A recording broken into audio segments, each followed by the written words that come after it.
Bring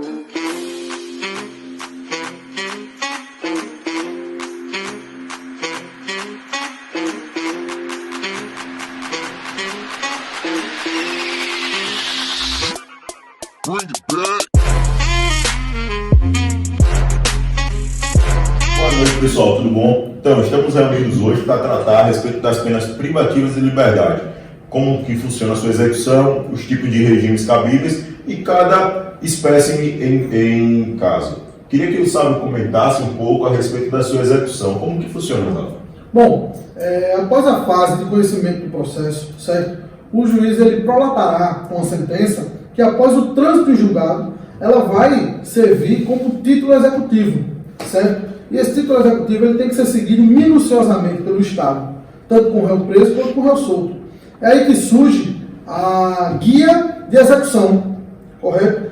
Que, inicialmente, você tem que entender que tudo o que acontece no processo tem que ser tratado na guia. Qualquer mudança, qualquer situação que venha acontecer, tem que ser retratado na guia. Então, ela vai ser rubricada, todas as páginas, pelo escrivão do presídio e assinada no final, tanto pelo juiz quanto pelo escrivão, certo? Então, assim, o que é que consta nessa guia? Ela vai constar a data limite que o condenado vai ficar em cárcere, certo? Mas para começar essa contagem, só vai servir o tempo que ele ficou realmente preso, certo? Então, assim, o objetivo principal da guia de execução é exatamente esse: levar o réu ao cárcere ou o cumprimento da pena devida que foi constado no processo. E outra coisa, é interessante dizer que o juiz ele é obrigado a dizer, certo, qual é o tipo de regime que esse processo vai seguir, né, que essa sentença vai seguir. E é curioso, né, assim, porque o regime, obviamente, ele vai ser a forma de cumprimento daquela pena. Então, e no nosso ordenamento temos 3 regimes previstos. Temos o regime fechado, regime aberto, regime semiaberto. O regime fechado é o mais rigoroso, semiaberto é o intermediário, o aberto, obviamente, é o mais brando. Precisamos caracterizar assim, esses tipos de regimes pelo seguinte: o regime fechado é aplicado àqueles presos condenados com penas superiores ou iguais a 8 anos. O semiaberto penas superiores a 4 anos e inferiores a 8. Sim. E o aberto, penas inferiores a 4 anos.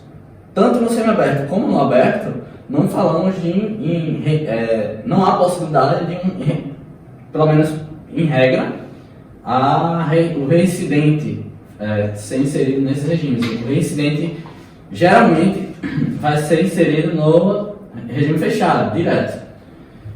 Pois bem, no caso do regime fechado, o condenado vai cumprir essa pena no estabelecimento de segurança máxima ou segurança média.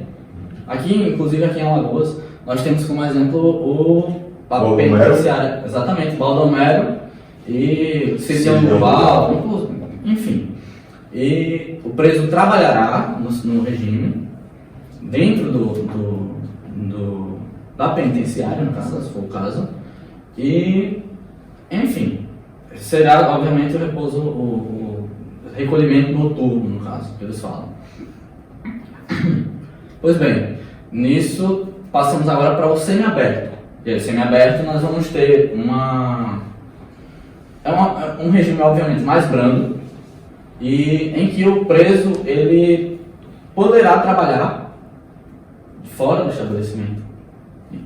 Ele vai ficar. O estabelecimento, inclusive, a gente denomina como colônia agrícola ou colônia industrial. Aqui nós temos a de São Leonardo. Sim. E, enfim, infelizmente essa colônia, desde 2008, aqui em Alagoas, ela está fechada. Só serve no papel? Nem no papel ela vai servir. Porque, como a gente vai ver em progressões, nós temos uma problemática séria nesse sentido, tanto no cumprimento do regime aberto como no semiaberto. E aí, por fim, vamos ter o regime aberto, que vai ser cumprido em uma casa de albergado, que aqui também não tem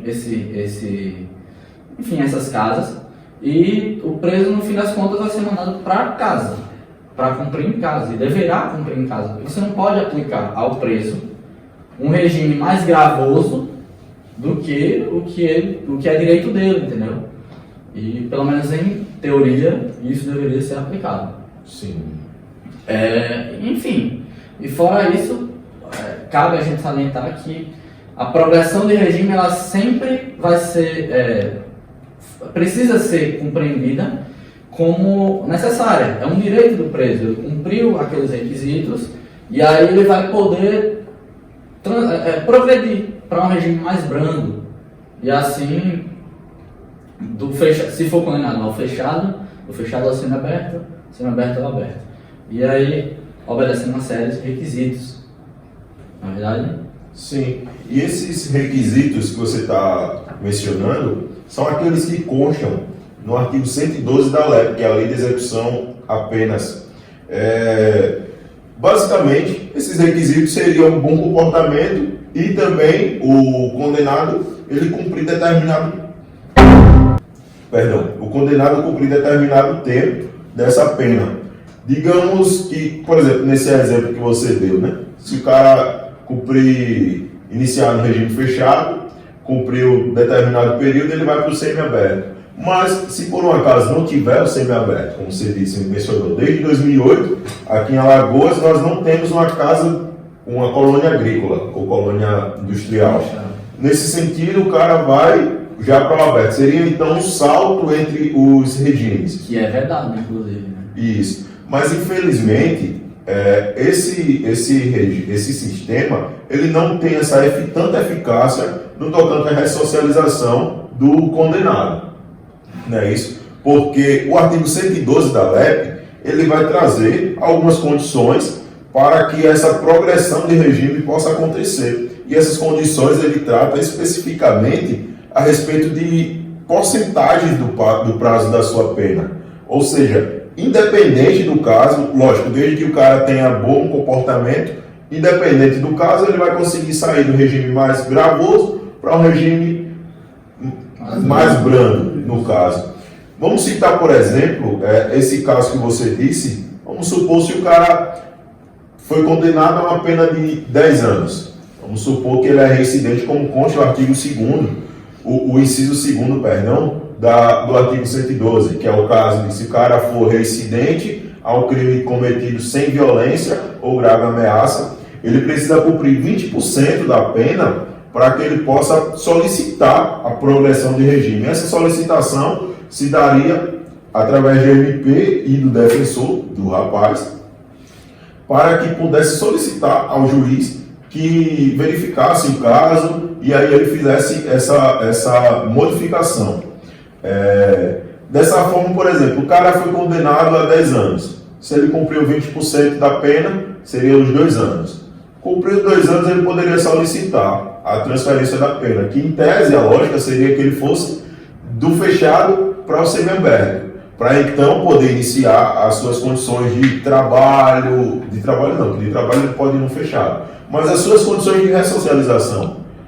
Infelizmente, como você estava mencionando, a gente não tem essa condição no ordenamento jurídico alagoano.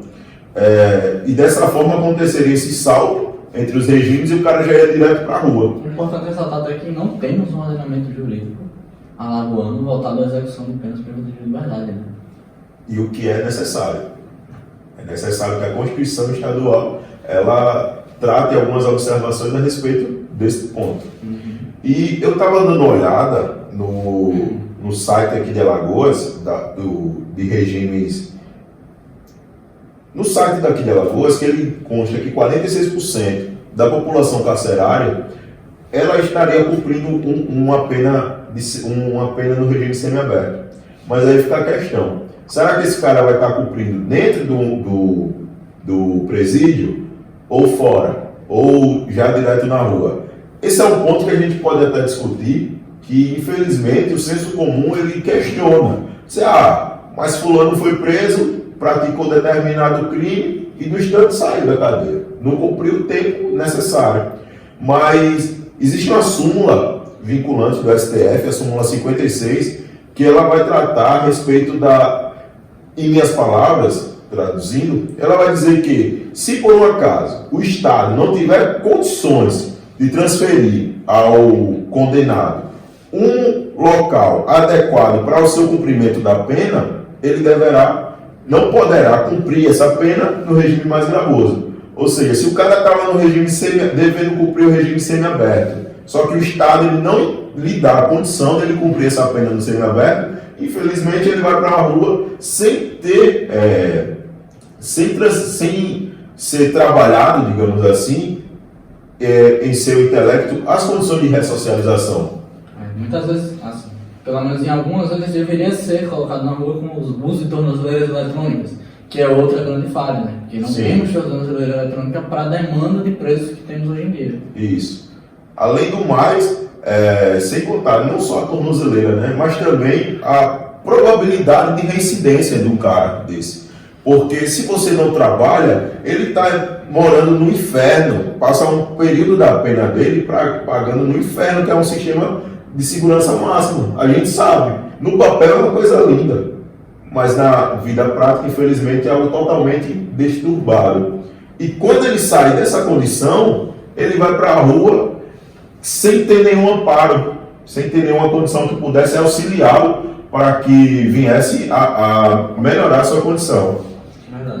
E tratando também, Ivan, a respeito de umas condições a mais, né? O cara pode fazer lá na... Sim. Porque além de progressão, que o condenado tem a possibilidade de progredir de regime, o Estado também dá um incentivo que é a remissão, que é um desconto na pena do condenado.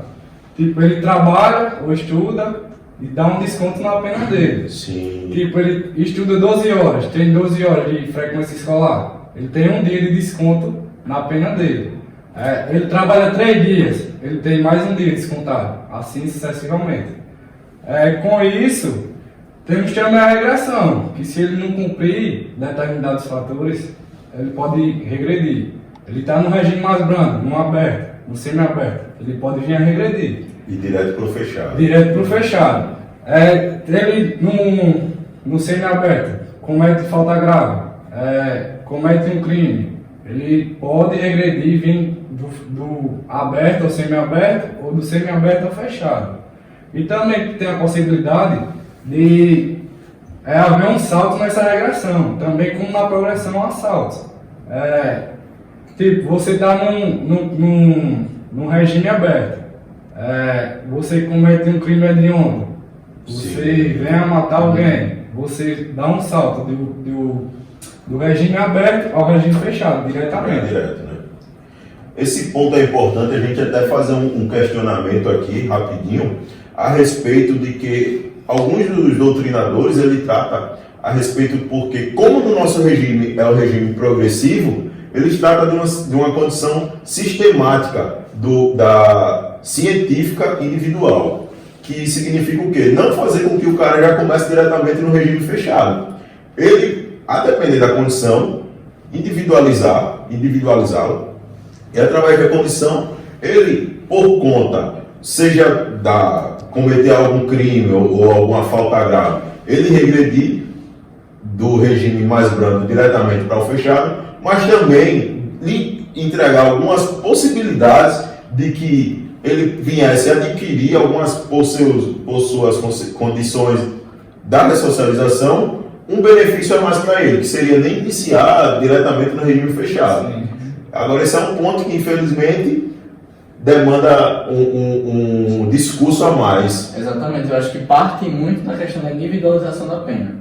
E você pegar aquele indivíduo, analisar o caso concreto para aplicar a melhor forma de ressocializar, em tese, né? Porque em muitos casos a gente não tem nenhuma socialização, e aí fornecer a ele um amparo correto de que esse cara não venha a regredir a sua situação anterior e realizar um novo cometimento de delito. E tem um ditado senso comum que diz que a penitenciária é uma faculdade de um condenado. Ou seja, se o cara chega praticando o crime mais brando que for e chega no regime fechado, ele vai se passar numa faculdade para futuramente praticar cada vez um crime mais grave. E esse não é o ponto que a gente precisa. Com isso, encerramos a nossa apresentação de hoje e agradecemos a atenção de todos. Valeu!